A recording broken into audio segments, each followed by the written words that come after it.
Hello dear students and welcome to GATE Academy. सबसे पहले स्वागत है आप सभी का गेट एकेडमी पे। मैं आप लोगों का रीजनिंग फैकल्टी स्वागत करता हूं आप सभी का यहां पर, और आपको बताना चाहूंगा आज हम लोग डेटा सफिशिएंसी पार्ट 2 पर डिस्कशन करेंगे, जो कि आरआरबी जेई एग्जाम को टारगेट करते हुए।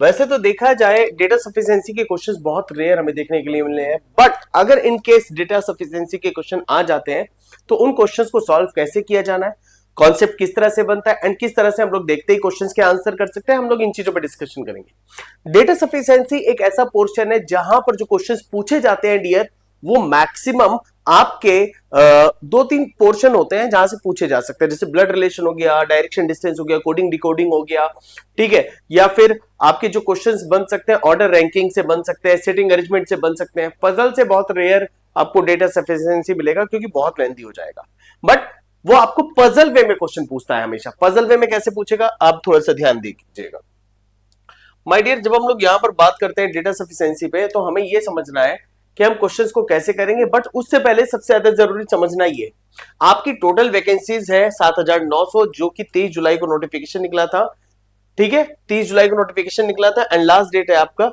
29 अगस्त। तो इससे पहले आप लोग जल्दी से रजिस्ट्रेशन कर लो, अभी भी टाइम है।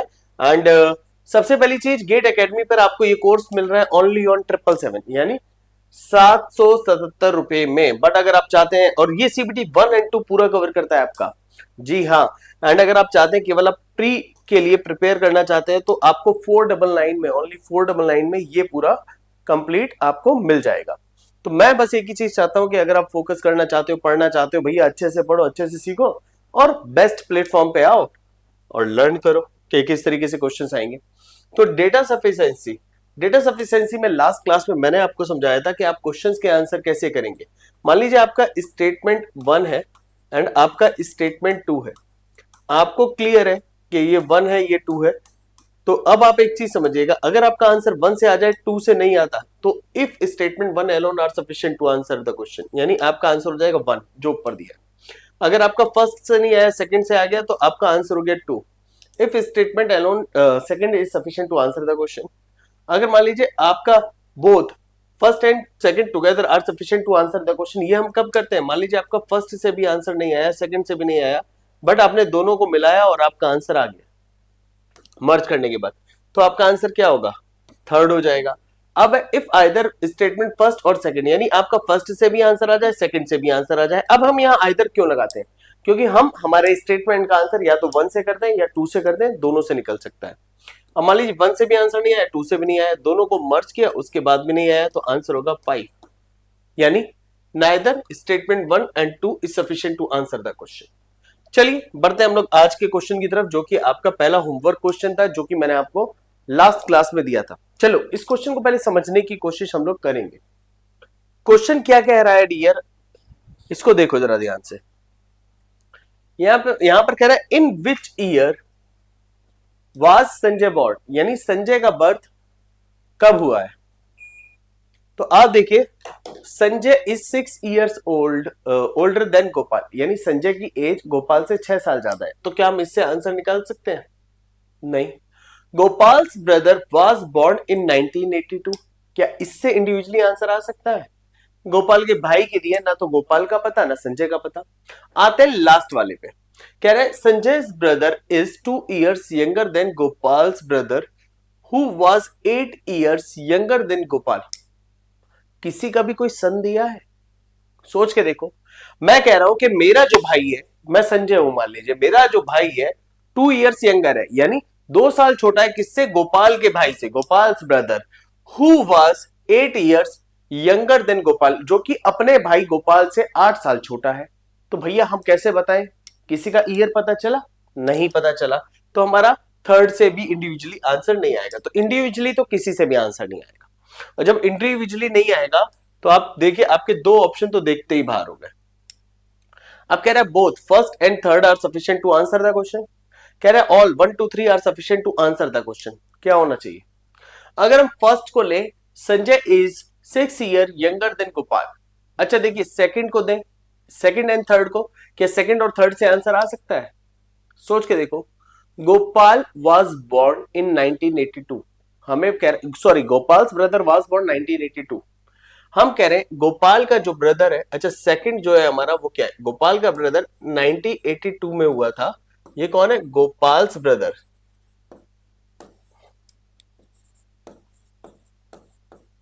गोपाल का जो ब्रदर है उसका बर्थ 1982 में हुआ था, गोपाल के ब्रदर का। कह रहे Gopal brothers was born 1982। Sanjay brother is 2 years younger than Gopal's brother, ठीक है। And Gopal was 8 years younger than Gopal, यानी कह रहा है Gopal's brother who was 8 years younger than Gopal. तो यानी गोपाल का जो ब्रदर है वो गोपाल से 8 साल छोटा है। तो यानी अगर गोपाल के ब्रदर का बर्थ यहां पर हुआ है तो गोपाल का बर्थ कब हुआ होगा, इससे पहले हुआ होगा 1982 से पहले, और कितने साल पहले, 8 साल पहले। यानी हमें एक चीज यहां से निकली थर्ड स्टेटमेंट से और सेकंड स्टेटमेंट को मर्ज करके, अगर हम सेकंड एंड थर्ड को मर्ज करते हैं तो गोपाल का बर्थ, गोपाल बर्थ, गोपाल का बर्थ कब हुआ होगा, इससे ठीक 8 साल पहले, यानी 1974 में। हम कह सकते हैं या नहीं कह सकते, क्योंकि यहां पर दिया है Gopal's brother who was 8 years younger than Gopal, Gopal से 8 साल छोटा है, तो 8 साल छोटा तभी तो होगा जब उसकी बर्थ बाद में हुआ होगा। आप कह रहे हैं Sanjay brother is 2 years younger than Gopal, Sanjay का जो ब्रदर है वो 2 years यंगर देन गोपाल है, तो यानी संजय ब्रदर, तो एक चीज मिली संजय ब्रदर, संजय ब्रदर। तो संजय का जो ब्रदर है वो कितना है, 2 साल छोटा है, ठीक है। तो उसका बर्थ कितने में हुआ होगा, 1980 में हुआ होगा, ठीक है। Sanjay brother is 2 years younger than Gopal's brother, ये भी हो गया। बट अब संजय का पूछा, क्या हम संजय का बता सकते हैं, नहीं बता सकते जब तक कि हम पहला स्टेटमेंट ना ले। Sanjay is 6 year older than Gopal, Sanjay Gopal से 8 साल बड़ा है, तो गोपाल का बर्थ यहां है, तो संजय का कब होगा, संजय का बर्थ 1900, देखिए 4 साल यहां कम कीजिए, 66 में हुआ, 1966, क्योंकि Sanjay 6 years, oh sorry 6 years है डियर, 6 years है, 6 years है, तो 1968 हो जाएगा, 1968। तो हमें यहां पर संजय का मिलेगा कब, जब हम तीनों स्टेटमेंट को मर्ज कर देंगे। तो करेक्ट आंसर हो गया क्या, ऑप्शन फोर्थ। अगर हम सारे स्टेटमेंट्स को मर्ज कर देंगे तो हमें डेफिनेटली आंसर मिल जाएगा और करेक्ट आंसर मिलेगा, मतलब कोई दिक्कत नहीं होगी। चलो एक काम करते हैं, नेक्स्ट चलते हैं, नेक्स्ट क्वेश्चन पे। नेक्स्ट क्वेश्चन जो हमारा था वो कह रहा है in a certain code XYZ means we are friends, which letter stand for we. अब आधा पार्ट आपको दे दिया है, हम कहते हैं XYZ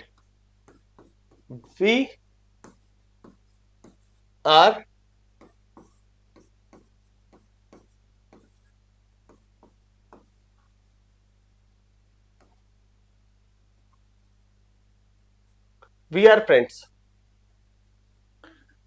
अब आपसे पूछा है कि पहले स्टेटमेंट से आंसर आ सकता है, अब देखिए यहां दिया P/N, हम एक काम करते हैं, पहले स्टेटमेंट को लिखते हैं, दूसरे स्टेटमेंट को लिखते हैं, तीसरे स्टेटमेंट को लिखते हैं। तो पहले में है P/N, P/N जिसका मतलब क्या है, they are classmate, they are classmate. अगर हम जो स्टेटमेंट क्वेश्चन में दिया था और उसके साथ पहले स्टेटमेंट मर्ज करें तो y का पता पड़ गया कि y का कोड क्या होगा, r का कोड क्या होगा y, इतना ही पता चल रहा है, बाकी कोई भी वर्ड मैच नहीं कर। सेकंड पे आते हैं ZMS, जिसका मतलब क्या है, we love them, we love them. तो देखिए सेकंड वाले में क्या हो रहा है, सेकंड वाले में हमें क्लियरली v का कोड मिल रहा है और v का कोड यहां पर क्या हो जाएगा z, तो हमें इंडिविजुअली सेकंड से आंसर मिल रहा है, मिल रहा है बेटा, मिल रहा है, मिल रहा है। थर्ड का है px हेलो फ्रेंड्स, तो px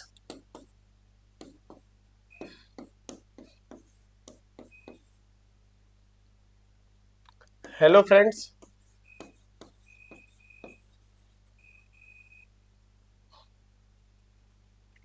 हम लोग यहां पर हेलो फ्रेंड्स करते हैं। तो अब आप देखिए इसमें और इसमें हमें क्या देखने के लिए मिल रहा है, हमें एक्स मिल रहा है, और जब एक्स मिल रहा है तो यहां पर क्या हो जाएगा, फ्रेंड्स हो जाएगा, हमें वी का कोड नहीं मिला, इंडिविजुअली हमें सेकंड से बड़ा आंसर मिल रहा है। तो जब इंडिविजुअली सेकंड से आंसर मिल रहा है तो only second are sufficient to answer the question, केवल सेकंड हमारा सफिशिएंट है आंसर करने के लिए। चलिए मैं थोड़ी देर के लिए शांत हो जाऊंगा एंड प्लीज आप इस क्वेश्चन को टाइमर के साथ सॉल्व करें। 1 मिनट 20 सेकेंड का टाइम है डियर आपके पास, प्लीज थोड़ा सा ध्यान से आंसर कीजिएगा, टाइम पूरा है आपके पास, प्लीज फोकस्ड होकर आंसर कीजिए।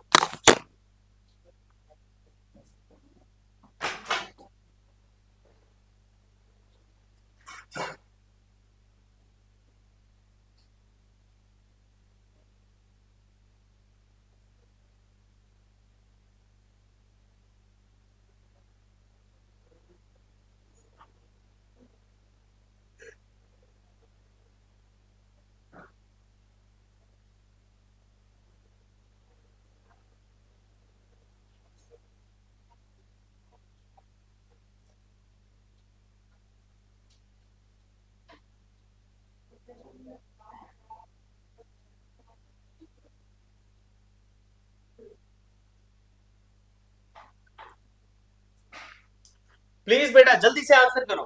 देखो बहुत आराम से देखो, ये सिंपल क्वेश्चन है, इसमें कहीं भी कोई डिफिकल्टी है नहीं, इजीली आपका सॉल्व हो सकता है ये क्वेश्चन।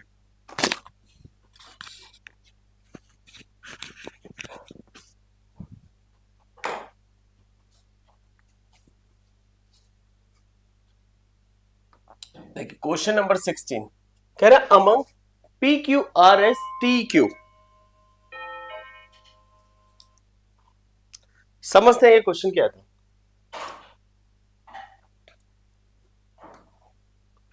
यहां पर हमें कह रहा है P Q R S T Q, यानी P Q R S T, बस इतना ही, 5 ही लोग हैं। क्यू के बारे में तो इंफॉर्मेशन यहां से दिया, Q is the second tallest, तो देखिए 1 2 3 4 5। अब यहां पर देखिए Q is the second tallest, Q second tallest है, and S is the immediate taller than the shorter, यानी आपसे कह रहा है S is the immediate taller than the shorter, shorter तो ये है, तो एस आपका यहां पर हो गया, इतना आपको क्वेश्चन में दिया है। अब कह रहा है who among them is in the middle when they are standing in the order of their height, यानी आपसे पूछ रहा है कि बताइए ये कौन है, इस पोजीशन पे कौन है, ये हमसे क्वेश्चन में पूछा है। तो हमें क्या करना है, हम पहला स्टेटमेंट लिखते हैं, स्टेटमेंट 1, स्टेटमेंट 2। स्टेटमेंट 1 में कह रहे हैं T is not the shortest, T हमारा क्या नहीं है, T is not the shortest, T shortest नहीं है। तो अगर टी शॉर्टेस्ट नहीं है तो क्यू यहां होगा, एस यहां होगा, तो टी यहां भी आ सकता है, टी यहां भी आ सकता है, हमें नहीं पता। ठीक है, अगले कह रहे R is taller than S but shorter than Q, तो देखिए अभी क्या है इसको समझिएगा, आपका 1 2 3 4 5।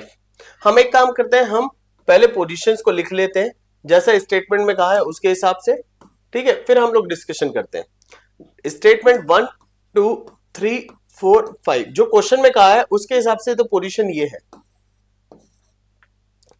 पहला स्टेटमेंट कह रहा है T is not the shortest, तो टी के लिए पॉसिबिलिटी ये भी हो सकती है और ये भी हो सकती है।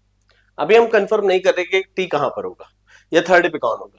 सेकंड है R is taller than S but shorter than Q, R is taller than S but shorter than Q, तो देखिए इंडिविजुअली सेकंड से आंसर मिल रहा है, थर्ड पोजीशन पे कौन बैठेगा यानी मिडिल में कौन बैठेगा। सेकंड से आपको आंसर मिल रहा है बट फर्स्ट से नहीं मिल रहा और मर्ज करने की जरूरत नहीं होती।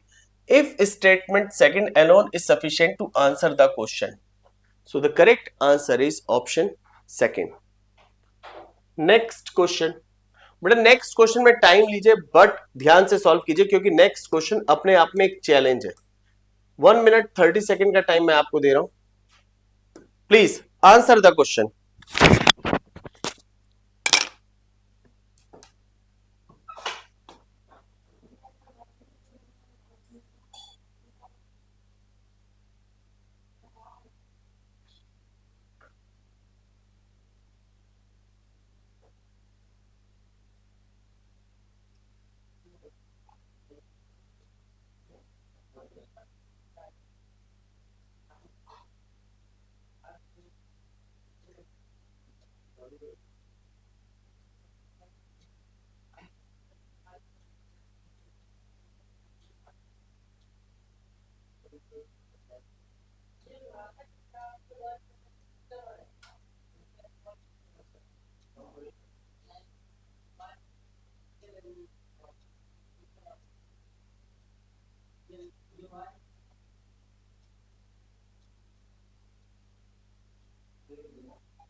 चलिए ये टाइम अप हुआ एंड ये क्वेश्चन बहुत शांति से करने वाला क्वेश्चन था डियर। अब देखिए इस क्वेश्चन को शांति से हमें कैसे करना है, किस तरीके से समझना है, हम लोग इस पे बात कर लेते हैं। एक तो स्पेस थोड़ा सा कम दिख रहा है यहां पर, तो मुझे बिल्कुल स्क्रीन से बाहर होना पड़ा। कह रहे 4 subject physics, chemistry, math and bio ये शेड्यूल्ड हो रहे हैं, were taught in 4 consecutive periods of 1 hour each starting from 8 AM at time was chemistry period scheduled। तो केमिस्ट्री का आपसे पूछा है कब शेड्यूल्ड हुआ है, तो हम एक काम करते हैं, जैसा हमें क्वेश्चन में कह रहा है हम उसके हिसाब से चीजों को समझ लेते हैं। 1 2 3 एंड 4 तो सारे सब्जेक्ट्स हो रहे हैं, तो पूछा है किसका, केमिस्ट्री का। कह रहा है maths period ended at 10 AM, हमारा पहला स्टेटमेंट कह रहा है। अब देखिए एक चीज समझिएगा, एक होगा 8 से 9, फिर ये होगा 9 से 10, फिर ये होगा 10 से 11 और ये 11 से 12।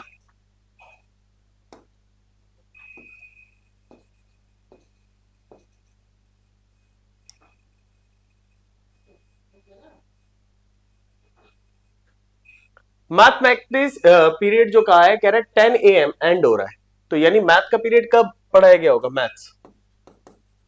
तो पहला स्टेटमेंट तो ये कह रहा है, ठीक है, which was preceded by biology.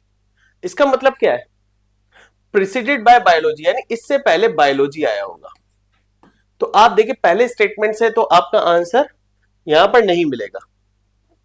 Next कह रहे हैं physics was scheduled in the last period. Second statement कह रहा है physics was scheduled in the last period, ये सेकंड स्टेटमेंट है।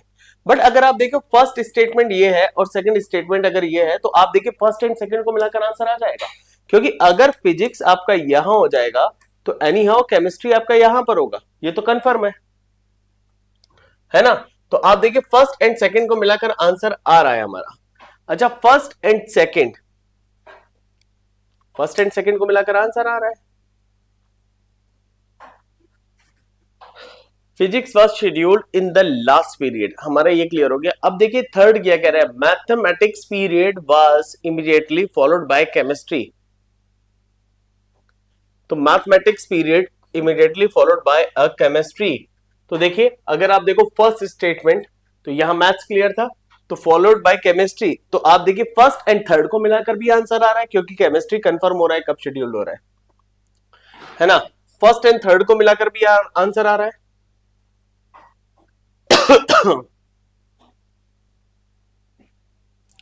बेटा यहां पर ना ऑप्शंस गलत हो गए मुझे लगता है, क्योंकि अगर आप देखिए यहां पर जो आंसर होगा फर्स्ट एंड सेकंड, और हम आंसर इससे कर सकते थे फर्स्ट एंड सेकंड से, एंड हम आंसर कर सकते थे सेकंड एंड थर्ड, क्योंकि आप देखिए है क्या, इन दोनों को मिलाकर आंसर आ रहा है, इन दोनों को मिलाकर आंसर आ रहा है, क्योंकि नहीं नहीं नहीं नहीं नहीं, इन दोनों को मिलाकर आंसर नहीं आया, फर्स्ट एंड सेकंड को मिलाकर तो आंसर आ रहा है। अच्छा थर्ड वाला क्या है, इसको देख लेते हैं एक बार, बेटा थर्ड वाला देख लेते हैं, कंफ्यूजिंग क्वेश्चन है। Mathematics period was immediately followed by chemistry, तो यस फर्स्ट एंड थर्ड को मिलाकर भी आ रहा है, फर्स्ट एंड थर्ड को मिलाकर भी आंसर आ रहा है, फर्स्ट एंड सेकंड। तो यहां पर एक गलती ये हो गई कि ये फर्स्ट होना चाहिए था, ये सेकंड होना चाहिए था, फर्स्ट एंड सेकंड और ओनली फर्स्ट एंड थर्ड, यानी first and second and first and third को मिलाकर हमारा आंसर बन जाएगा। तो हम जब भी आंसर करेंगे इस तरह से करेंगे, क्योंकि आप देखिए आपका पहला स्टेटमेंट आपको ये बता रहा है मैथ्स का पीरियड कब शेड्यूल्ड है, एंड हो रहा है 10 AM, तो इससे पहले बायोलॉजी है, बायोलॉजी मैथ्स दो कंफर्म हो गए, और कह रहे हैं केमिस्ट्री जो है वो फॉलोड कर रहा है किसको, मैथ्स को, तो क्लियर हो गया केमिस्ट्री थर्ड पे। और अगर आप फर्स्ट एंड सेकंड को लोगे तो physics was scheduled in the last, तो दो पहले है एक लास्ट है, तो केमिस्ट्री थर्ड हो ही जाएगा। चलो next question, question number 18, time starts now. अब ये क्वेश्चन थोड़ा हल्का क्वेश्चन है, तो हम इस क्वेश्चन के लिए सिर्फ और सिर्फ 1 मिनट लेंगे।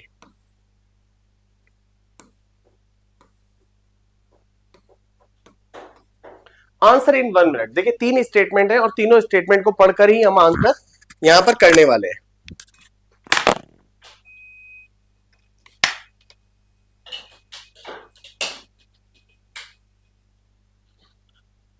बेटा जो भी आंसर कीजिएगा प्लीज फोकस होके कीजिएगा, जल्दबाजी बिल्कुल मत कीजिएगा। क्वेश्चन बहुत अच्छे हैं यहाँ पर, प्लीज आंसर।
चलिए देखते हैं ये क्वेश्चन कैसे सॉल्व होना था, टाइम तो अब हो ही चुका था। माय डियर, इस क्वेश्चन में अगर आप नोटिस करते, यहां पर जो है वो कंपैरिजन है, P is taller than D and not toll S T।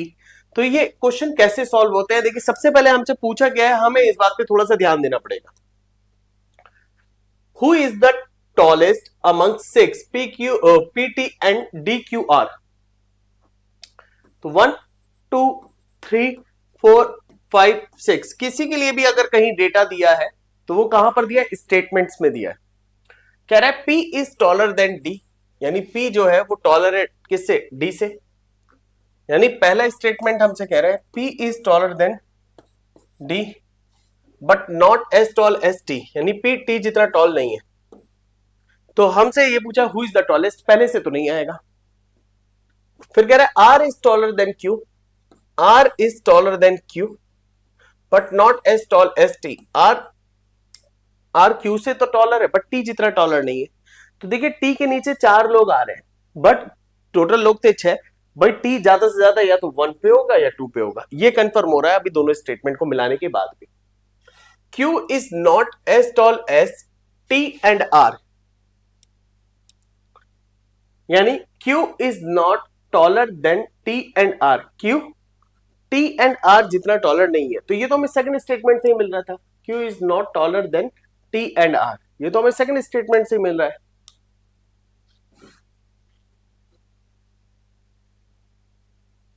तो अगर आप एक चीज देखो, आपके पास केवल 5 लोगों का डेटा आया है, 5 का, T P D R Q, और T इन सबसे बड़ा है, ठीक है। और एक व्यक्ति का डेटा आपके पास नहीं है, किसका, N का, और तीनों स्टेटमेंट में मिलाकर भी नहीं है। तो आप देखिए ऑल 3 जो है ना वो आपके सफिशिएंट नहीं आंसर करने के लिए। ऑल 3 अगर देखिए only 1 and 2 sufficient to answer the question, नहीं। Only 2 and 3 answer sufficient to answer the question, नहीं। फिर यहां पर कह रहे हैं only 1 and 3 are sufficient to answer the question, नहीं। ऑल 3 आर, यहां पर एक छोटा सा एरर है, that is are not sufficient to answer the question, यानी तीनों मिलकर भी इस क्वेश्चन का आंसर नहीं नहीं नहीं नहीं नहीं, एक छोटा सा एरर। देखिए यहां पर n के बारे में लिखा है, ये क्वेश्चन फिर पूरी तरह से हमारा क्या हो गया, गलत हो गया। इसको दोबारा से देखते हैं। पहला स्टेटमेंट कह रहा है P is taller than D, यानी हमारा पहला स्टेटमेंट है P इज, थोड़ा सा नीचे लिखता हूं, P is taller than D but n as not as tall T, यानी n T जितना टॉल नहीं है, यानी P is taller than D but देखिए यहां पर क्या है, T जो है वो n से टॉलर है। ये हमारा पहला स्टेटमेंट दिया है, तो पहले स्टेटमेंट से हमें कंफर्म नहीं हो रहा। फिर कह रहा है R taller than Q but not as tall as T, यानी R जो है वो Q से टॉलर है। R is taller than Q but not tall as tall T, ठीक है। बट यहां पर लिखा है but not as tall as T, यानी T जितना टॉलर नहीं है। अच्छा, Q is not taller than T and R, तो ये तो हमें यहीं से क्लियर हो रहा था।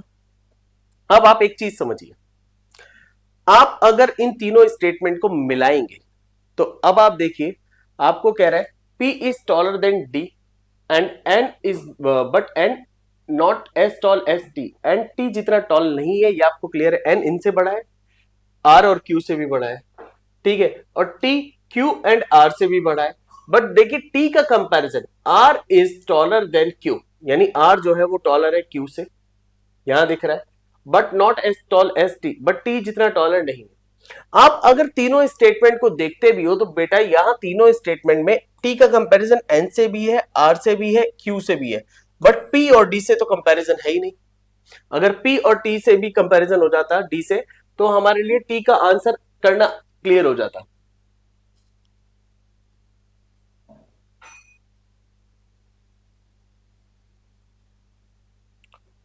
है ना। अब देखिए हमने इस क्वेश्चन को इस तरीके से देखा, बट आप इसका एक एक तरीका और देखिए बेटा, जो पढ़ने में एरर हो जाता है, वो पढ़ने में एरर क्या होता है। ये जो सेंटेंस है, ये पूरा सेंटेंस एक है, ये पूरा सेंटेंस एक है, और आज हमसे मिस्टेक हो गई यहां पर। I am extremely sorry for this question, कि मैं इस क्वेश्चन को थोड़ा सा गलत रीड आउट कर गया। माय डियर, ये क्वेश्चन कह रहा है P is taller than D and N। अब क्लियर है, यानी जो P है वो टॉलर है किससे, D एंड N से। फिर कह रहा है बट मतलब बात P की हो रही है, but not as tall as T, but T जितना टॉलर नहीं है, तो यानी T इन सबसे टॉलर हो गया। हमारा पहला स्टेटमेंट ये कह रहा है। दूसरा स्टेटमेंट क्या कह रहा है, दूसरा statement R is taller than Q, R is taller than Q, but not as tall as T, यानी T जितना टॉलर नहीं है। तो अगर आप इन दोनों स्टेटमेंट को देखो, मर्ज करो, तो देखिए T से नीचे P D N भी आ गया, Q R भी आ गया, तो फर्स्ट एंड सेकंड को मिलाकर आपका आंसर आ रहा है। क्लियर है, फर्स्ट एंड सेकंड को मिलाकर आंसर आ रहा है, और थर्ड में कोई ऐसी इंफॉर्मेशन दी नहीं है, तो आप थर्ड को इग्नोर कर सकते हो। फर्स्ट एंड सेकंड को मिलाकर आपका आंसर आ रहा है, सो the correct answer is option A. Next चलते हैं, और हम टाइम लेते हैं दोबारा से इस क्वेश्चन को समझने के लिए। डियर, इसमें मैं थोड़ा सा टाइम आपको ज्यादा दूंगा, प्लीज आंसर ध्यान से करना, फोकस्ड होकर आंसर करना।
देखिए स्टूडेंट्स, लास्ट 13 सेकंड बढ़े हैं, मैं चाह रहा हूं कि मैं आपको 30 सेकंड और यहाँ पर पोल दोबारा से दे देता हूँ, थोड़ा सा टाइम आपको एक्स्ट्रा दे रहा हूँ। प्लीज आंसर इन द पोल, मतलब आंसर करिए विद इन द टाइम।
देखिए टाइम भरपूर मिला समझने के लिए। अब यहां पर आपसे क्या कह रहा है, कह रहा है what does come represent in the code language, यानी आपसे पूछे कम का कोड क्या होगा, ठीक है, लैंग्वेज में। अगर आप पहला देखो कम एंड गो, क्या इससे हम पता कर सकते हैं पिट ना टिक में से क्या होगा, नहीं। अच्छा, यू आर गुड, अगर आप पहले दो स्टेटमेंट को मर्ज भी करो तो यहां दिया यू आर गुड, क्लियर है। यहां दिया कम एंड गो, दोनों में कुछ भी कॉमन नहीं है, तो हम कम का कोड वैसे भी नहीं निकाल सकते थे पहले दो को मर्ज करके। अच्छा, दो को मर्ज क्यों करें, देखिए पहले से मिलेगा नहीं, दूसरे से मिलेगा नहीं, तीसरे में लिखा है you can come, you can come, तीसरे से भी आंसर नहीं आएगा, यानी ना तो फर्स्ट से आ रहा है, ना सेकंड से, ना थर्ड से। अब कहानी शुरू होती है, हम फर्स्ट एंड सेकंड को मर्ज करें, नहीं आएगा, सेकंड एंड थर्ड को मर्ज करें तो देखिए यहां पर यू कॉमन मिल जाएगा,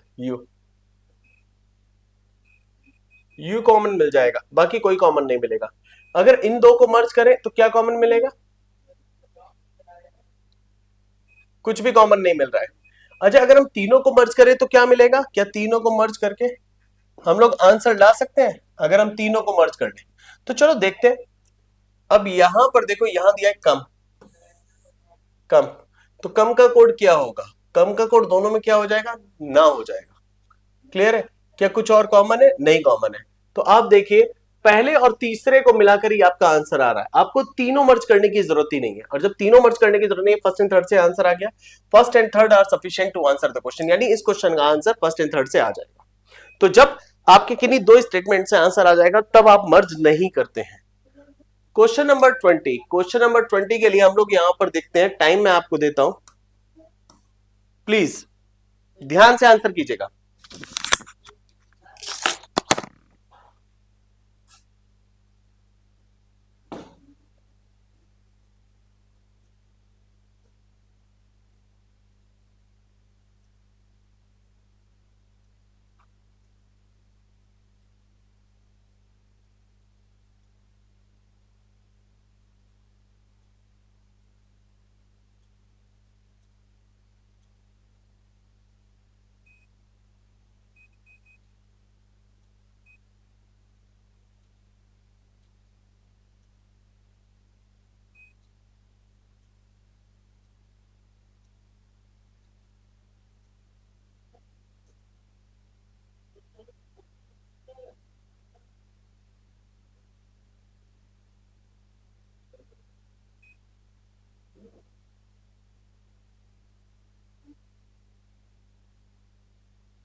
ओके, टाइम अप हुआ। अब इस क्वेश्चन पे हम लोग थोड़ा सा फोकस करेंगे कि ये क्वेश्चन हुआ कैसे था। माय डियर, यहां पर देखिए ब्लड रिलेशन का जो क्वेश्चन है ये एक अलग लेवल पे है, कह रहा है how the girl in the photograph related to Kunal, यानी जो गर्ल है वो कुणाल से कैसे रिलेटेड है, ये जो गर्ल है ये कुणाल से कैसे रिलेटेड है। पहला है pointing to a photograph Kunal said, Kunal ने फोटो को देखते हुए कहा, मान लीजिए ये गर्ल है, कुणाल, कुणाल ने इस गर्ल को देखते हुए क्या कहा, शी इज द मदर, यानी शी इज द मदर, यानी ये मदर है। तो हमने यहां लिखा ये जो लड़की है ये मदर है, mother of my father's only grand daughter, यानी मेरे फादर के, मेरे फादर यानी कुणाल के फादर जो है उनकी ओनली ग्रैंड डॉटर। देखिए ओनली ग्रैंड डॉटर ये भी तो हो सकता है कि इनका कोई भाई हो या फिर कुणाल की कोई बहन हो, उनकी बेटी ये हो जाएगा। तो यहां से तो हम ये भी नहीं कह सकते, हो सकता है कुणाल की बेटी हो। तो यहां से पॉसिबिलिटी क्या बन सकती है कि फादर कुणाल के फादर की पोती है, यानी ग्रैंड डॉटर है। तो ग्रैंड डॉटर बेटा बेटी की बेटी होगी तो भी ग्रैंड डॉटर कहलाएगी, बेटे की बेटी होगी तो भी ग्रैंड डॉटर कहलाएगी, और कुणाल की बेटी होगी तो भी, यानी कुणाल के भाई या कुणाल की बहन की बेटी होगी तो भी क्या कहलाएगी, इनके फादर की ग्रैंड डॉटर कहलाएगी। तो इस केस में कुणाल की बेटी भी हो सकती है, नीज भी हो सकती है। आगे बढ़ते हैं। कुणाल हैज नो सिबलिंग, तो अगर कुणाल का कोई सिबलिंग नहीं है तो आप देखो इस हिसाब से फर्स्ट एंड सेकंड स्टेटमेंट को मिलाकर हम आंसर कर सकते हैं कि वो कुणाल की कौन हो जाएगी, कुणाल का कोई सिबलिंग नहीं है, यानी ये वाला केस बन ही नहीं सकते, तो वो लड़की कुणाल की बेटी हो जाएगी। यानी फर्स्ट दो स्टेटमेंट को मिलाकर भी आंसर यहां से मिल रहा है, बट इंडिविजुअली इससे आंसर नहीं मिलेगा, इंडिविजुअली फर्स्ट से भी आंसर नहीं मिला। अच्छा, इंडिविजुअली थर्ड से देखते हैं।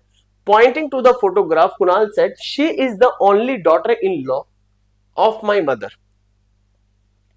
यानी कुणाल ने क्या कहा, कुणाल ने एक लड़की की तरफ देखते हुए क्या कहा she is the only daughter in law of my mother, यानी वो मेरी मदर की ओनली डॉटर इन लॉ है, ओनली डॉटर इन लॉ। तो देखिए इंडिविजुअली, देखिए ये केस अलग बन रहा है।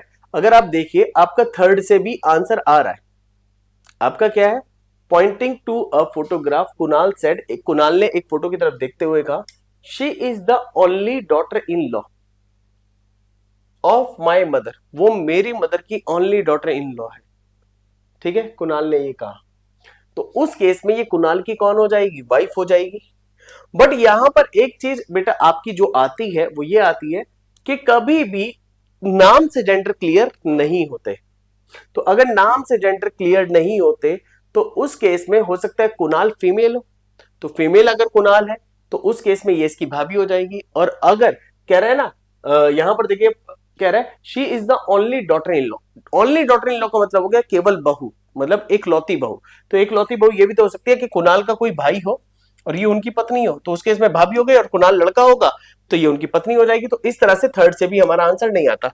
ब्लड रिलेशन में हम अक्सर ये मानते हैं कि नाम से कभी भी जेंडर क्लियर नहीं होते। ठीक है, अब आप देखिए अगर आप यहां पर थोड़ा सा ध्यान से देखेंगे तो आपको क्लियरली दिख रहा है कि फर्स्ट एंड सेकंड को मर्ज करके आंसर मिल रहा है। ठीक है, और इस केस में अगर आप देखिए सेकंड एंड थर्ड को मिलकर भी आंसर मिल रहा है। तो डियर जब कभी ऐसी सिचुएशन आ जाए तो देखिए आपका 1 मिनट रुकिएगा। कुणाल सेड,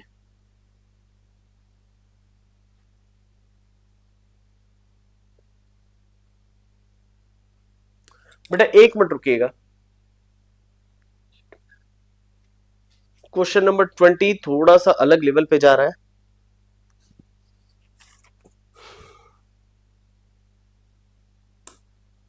इसको थोड़ा सा रफ करते हैं, हम एक बार फिर से इसको समझते हैं। अगर आप देखिए आपका पहले से तो आंसर नहीं आया था, क्लियर है। Pointing to a photo Kunal said she is the mother of my father's only granddaughter, तो यहां से तो आंसर नहीं आया।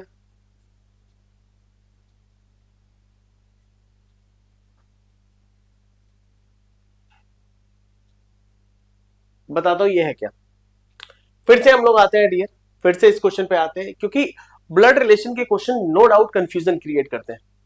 तो यहां पर क्या कह रहा है, how the girl related to the photograph, यानी गर्ल की जो फोटो है वो रिलेट किस तरह से कर रही है कुणाल से।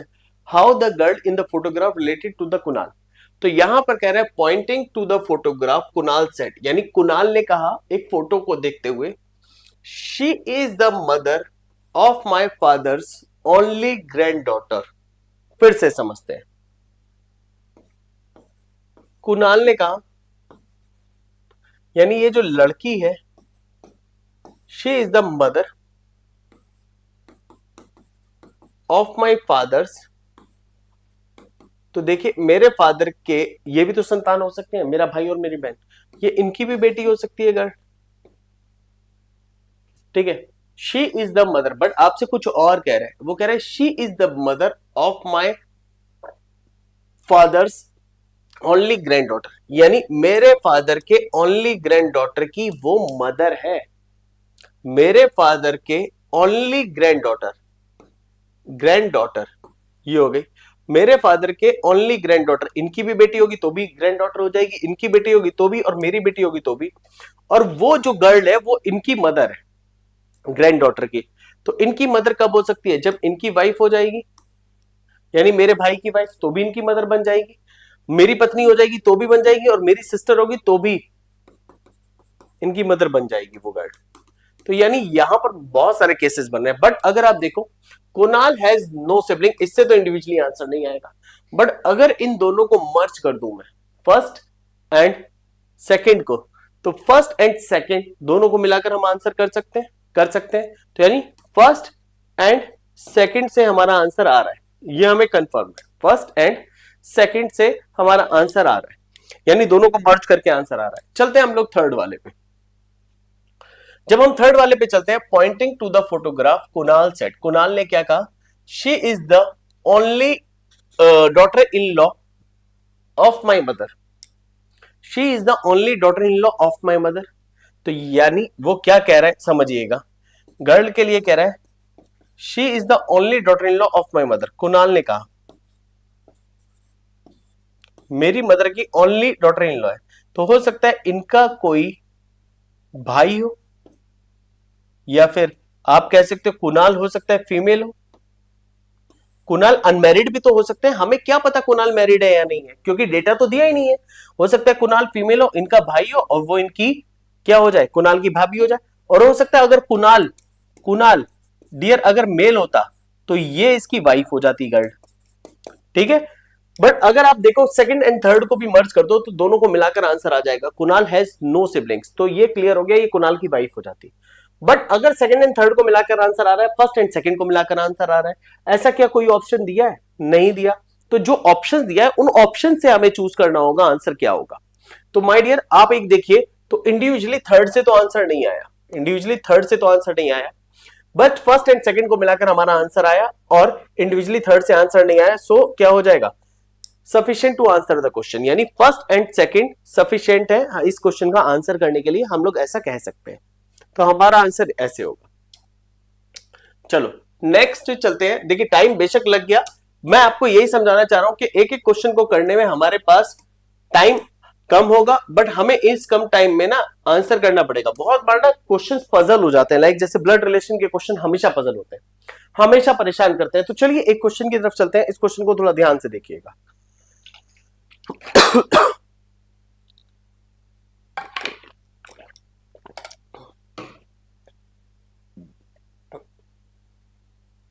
How many sons does X have, X के कितने बेटे हैं।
चलिए टाइम रीसेट करते हैं। यहां पर दिया है Q and R brother of T.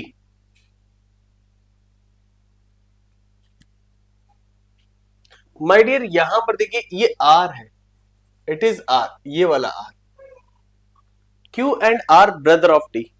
जब आपको दिया है Q and R brother of T, तो प्लीज ध्यान से देखिए आप लोग आंसर कैसे करोगे, कैसे इसको अप्लाई करोगे। पहला स्टेटमेंट क्या कह रहा है, Q and R brother of T, but T का नहीं क्लियर है, ये पहला स्टेटमेंट है। तो यहां से क्या पता पड़ेगा कि एक्स के कितने भाई हैं, how many sons does X have, कितने बेटे हैं। R is the sister of P and U, दूसरा स्टेटमेंट कह रहा है R is the sister of P and U. यहां पर आर अगर फीमेल हो जाएगी,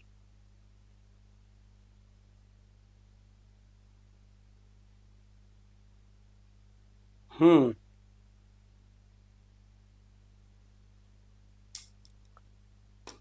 कोई नहीं, इसको दोबारा से देखते हैं। इसमें हम लोग क्या करते हैं, इसमें एक छोटा सा यहां पर मुझे लगता है कि करेक्शन की रिक्वायरमेंट होगी डियर, यहां पर एडिट कर लेते हैं हम लोग।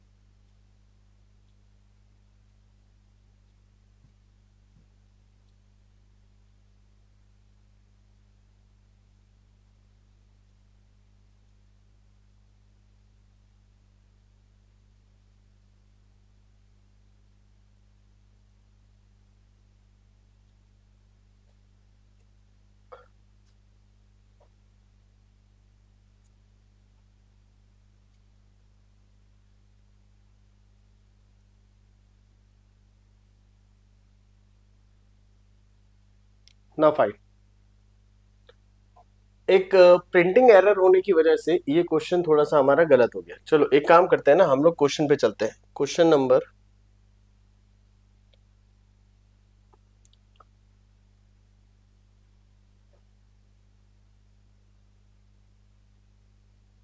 Yes, question number 21। अब ये जो क्वेश्चन है, इस क्वेश्चन को प्लीज ध्यान से देखिए। ये क्वेश्चन थोड़ा सा गलत हो गया था, मैं इसलिए आपको ना टाइम दोबारा से दे रहा हूं 1 मिनट का। 1 मिनट में आप लोग मुझे इसका आंसर करो with in 1 minute. Please answer with in 1 minute.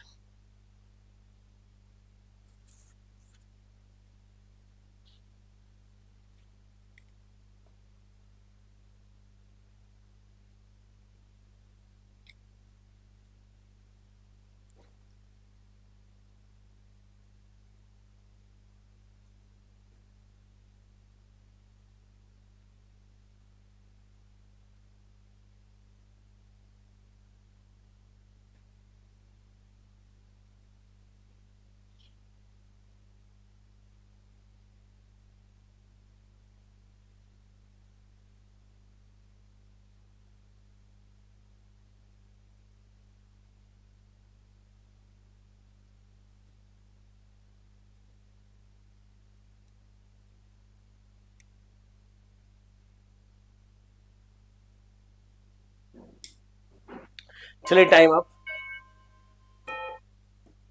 समझिए इस क्वेश्चन को। ये क्वेश्चन था क्या, ये अच्छा क्वेश्चन था नो डाउट। मैं आपको बताऊंगा कि इस क्वेश्चन को करना कैसे था।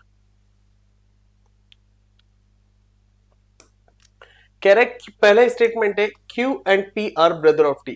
Q and P are brother of T, but T का जेंडर नहीं क्लियर है और X के कितने बच्चे नहीं पता पड़ेगा। सेकंड है R is sister of P, R is sister of P and U, but U and P का नहीं क्लियर है। थर्ड है R and T are daughter of, R and T are daughter of X, R and T are daughter of X। तो my dear जब तक आप तीनों को मर्ज नहीं करोगे तब तक तो कंफर्म नहीं होगा।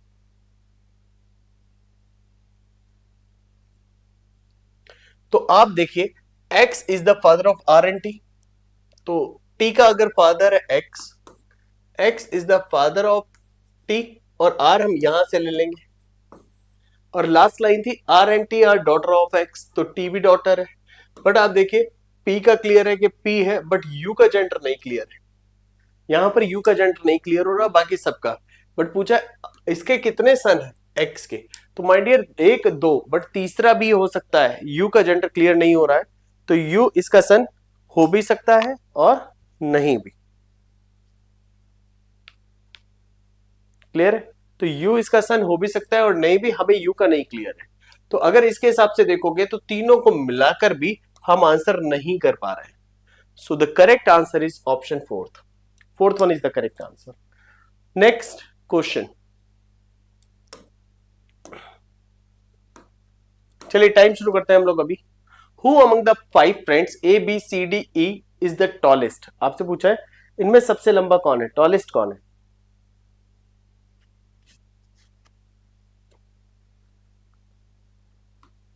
Who among the 5 ABCDE is the tallest. ABCDE में से टॉलेस्ट कौन है।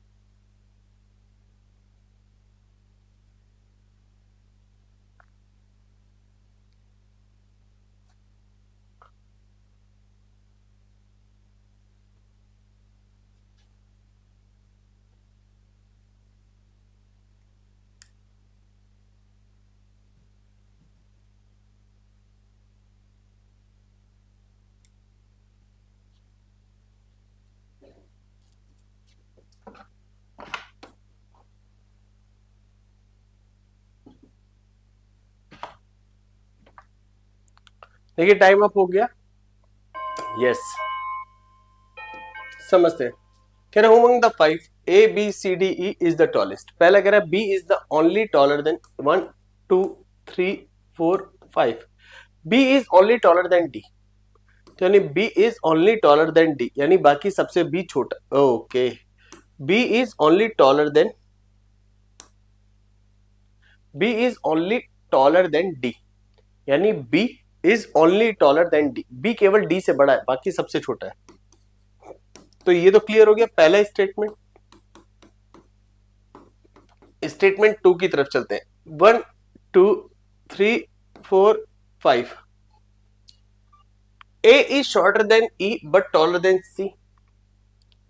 A is shorter than E but taller than C। यह हमें पता पड़ गया।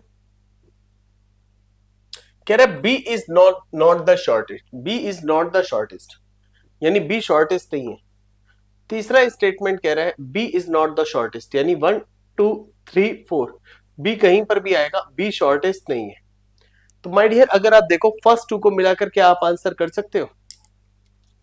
अगर हम फर्स्ट टू को मिला ले तो फर्स्ट में तो ये क्लियर हो जाएगी पोजीशन, और सेकंड में ये पोजीशन अगर क्लियर हो रही है तो यहाँ EAC हो जाएगा।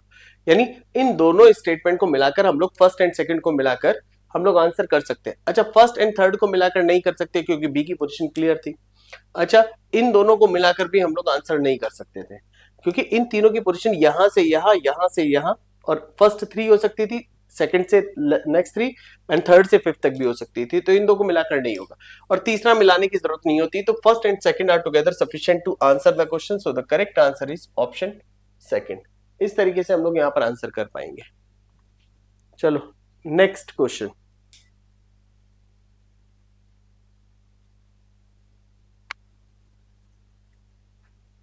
Question number 23। अब ये जो क्वेश्चन है, इस क्वेश्चन को प्लीज ध्यान से देखिएगा। मैं टाइम आपका शुरू करता हूं, थोड़ा सा टाइम बढ़ा देते हैं क्योंकि ये अच्छा क्वेश्चन।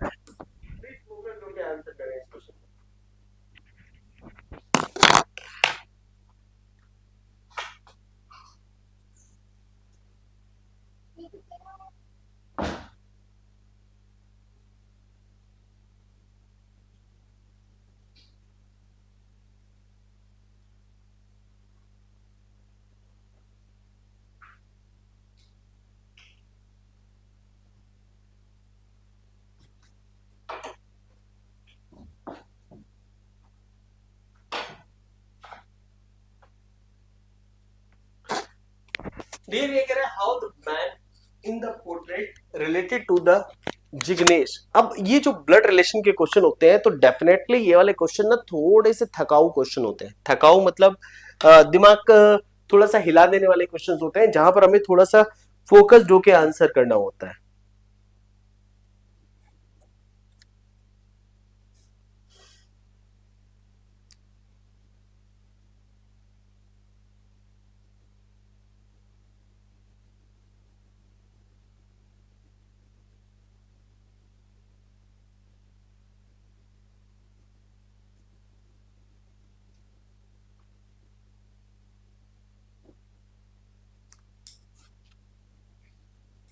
चलो इसको समझते हैं, टाइम अप हो रहा है हमारा। यहां पर कहा क्या है, पहले इस पे बात करते हैं।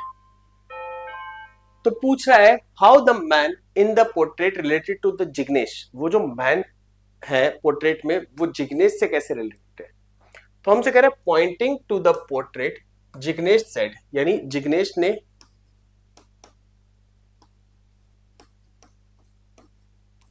ने कहा एक पोर्ट्रेट की तरफ देखते हुए जिसमें एक मैन था, और इसके बारे में क्या कहा है?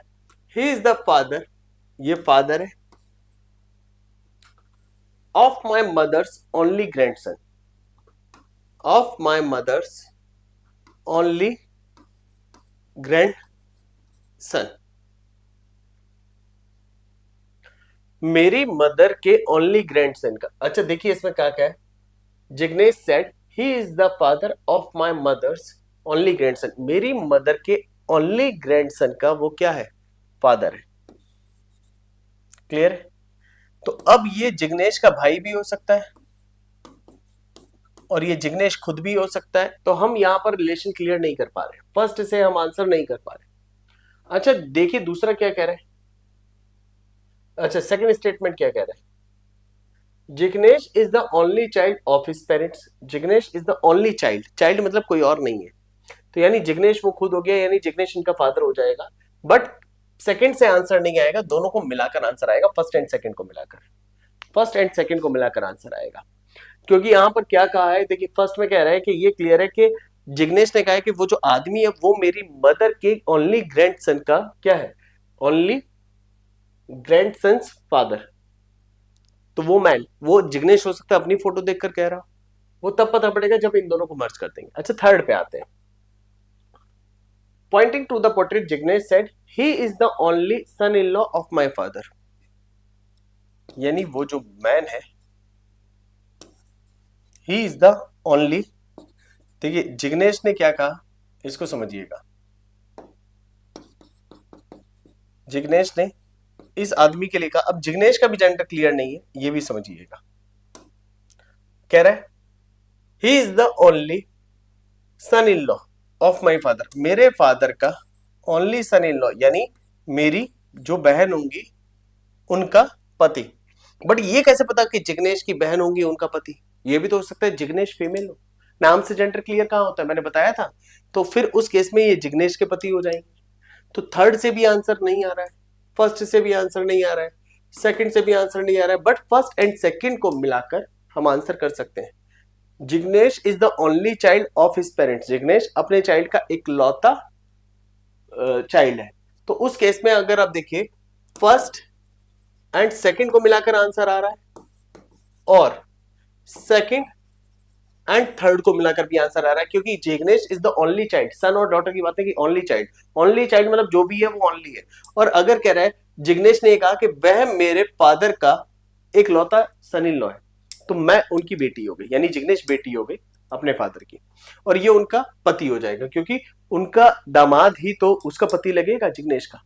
तो यानी फर्स्ट एंड सेकंड और सेकंड एंड थर्ड को मिलाकर आप आंसर कर सकते हो, बट ये आपका ऑप्शन में नहीं है, इसीलिए आपका आंसर क्या है, नन ऑफ दिस, इनमें से कोई नहीं, यानी इनमें से कोई नहीं, इसका मतलब ये हो गया। क्लियर है स्टूडेंट्स? तो जब कभी भी आपके पास ऐसे क्वेश्चंस आएंगे तो आप उन क्वेश्चंस को थोड़ा समझदारी से कीजिएगा, जल्दबाजी तो बिल्कुल भी मत कीजिएगा, क्योंकि डेटा सफिशिएंसी हमेशा परेशान करता है, हमेशा। एंड उम्मीद करता हूं कि आप लोगों को समझ में आया होगा, data sufficiency is quite difficult होता है, तो इसको सबसे लास्ट में अटेम्प्ट करना है, ये मेरा लास्ट में सजेशन है। तो फिलहाल आज के लिए इतना ही, बने रहिए मेरे साथ रीजनिंग क्लासेस में, only on gate academy, reasoning with Ankit sir में। Thank you and good luck.